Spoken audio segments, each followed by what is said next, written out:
Xi Jinping est-il le nouveau Mao? Depuis 2017, le nom du président Xi Jinping est inscrit dans la charte du Parti communiste chinois. Seul un dirigeant avait eu cet honneur de son vivant, Mao Zedong. Quelques mois plus tard, Xi Jinping franchit une nouvelle étape en supprimant de la constitution chinoise la limitation de la présidence à 2 mandats. Désormais, rien ne l'empêche de rester président à vie. Alors, comment Xi Jinping est-il devenu aussi puissant? Déjà, il est plutôt né au bon endroit, puisque Xi Jinping est ce qu'on appelle un prince rouge, autrement dit, un fils d'eux. À sa naissance, en 1953, son père est un vice-premier ministre du régime de Mao Zedong qui dirige le pays depuis 1949. Mais les choses tournent mal. Dans les années 60, Mao désigne le père de Xi Jinping comme un ennemi du peuple, et il est écarté du pouvoir. 4 ans plus tard, la grande folie de la révolution culturelle est déclenchée et la famille Xi est ciblée. Une des sœurs de Xi Jinping se suicide et lui-même est envoyé à la campagne en rééducation. Mais cela va finalement lui réussir.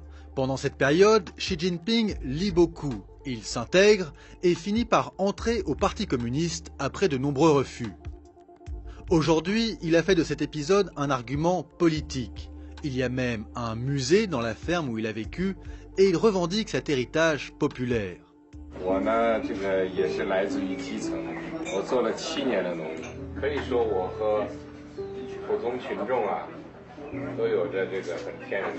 Après la mort de Mao, son père est réhabilité et lui monte les échelons du parti un à un. Premier secrétaire du district de Zhengding, gouverneur du Fujian, secrétaire du parti au Zhejiang, membre du comité permanent du parti, vice-président de la République, secrétaire général du parti et enfin président de la République. Mais Xi Jinping n'est pas n'importe quel numéro 1. Depuis qu'il a accédé au poste, il cultive un autoritarisme et une personnification du pouvoir que la Chine n'avait plus connu depuis Mao. Alors, comment s'y prend-il pour asseoir son autorité? Eh bien, il y a 3 grands axes dans sa stratégie. D'abord, la lutte contre la corruption. Et cela passe par un ménage profond au sein du parti. Depuis 2012, 1 400 000 membres du parti auraient subi des sanctions. Et cela à tous les niveaux de la hiérarchie. Cette politique permet 2 choses. D'abord, le peuple est plutôt content, car en apparence, on se débarrasse de ceux qui nuisent au bon fonctionnement du pays. Et puis, pour Xi Jinping, c'est l'occasion d'éliminer la concurrence, à la fois au sein du parti et de l'armée. En 2017, par exemple, 2 généraux haut placés ont disparu de la circulation. L'un d'entre eux s'est suicidé.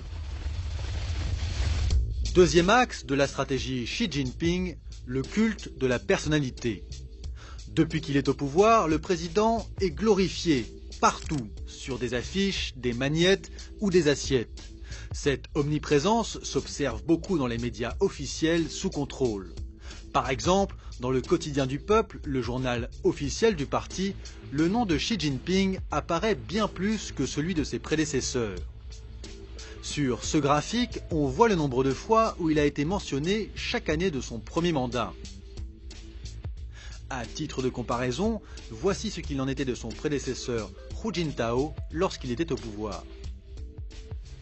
Ce matraquage médiatique s'accompagne d'une censure importante. Sur Internet, de nombreux mots sont interdits.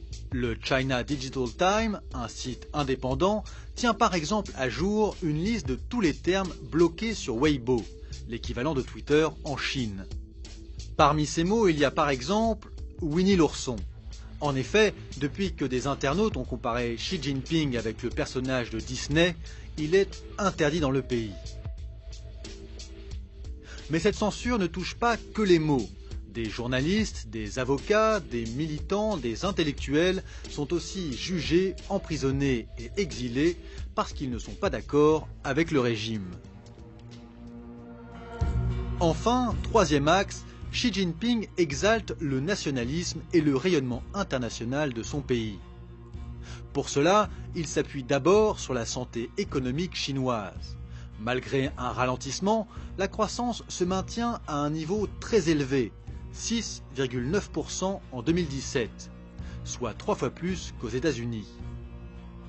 Fort de ces résultats, il se fait le défenseur de la mondialisation et du libre-échange. 经济全球化确实带来了新问题，但我们不能就此把经济全球化一棍子打死，而是要适应和引导好经济全球化。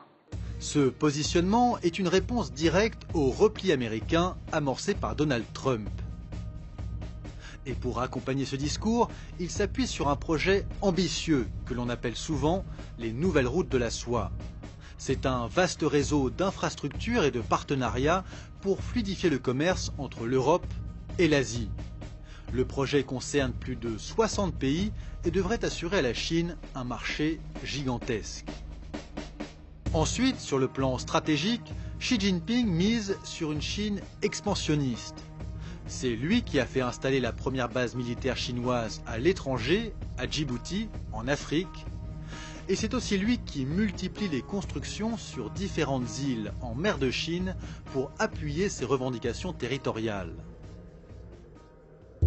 Au bout du compte, là où Mao Zedong militait pour une révolution permanente et un certain chaos, Xi Jinping est plutôt un obsédé de l'ordre et de la discipline.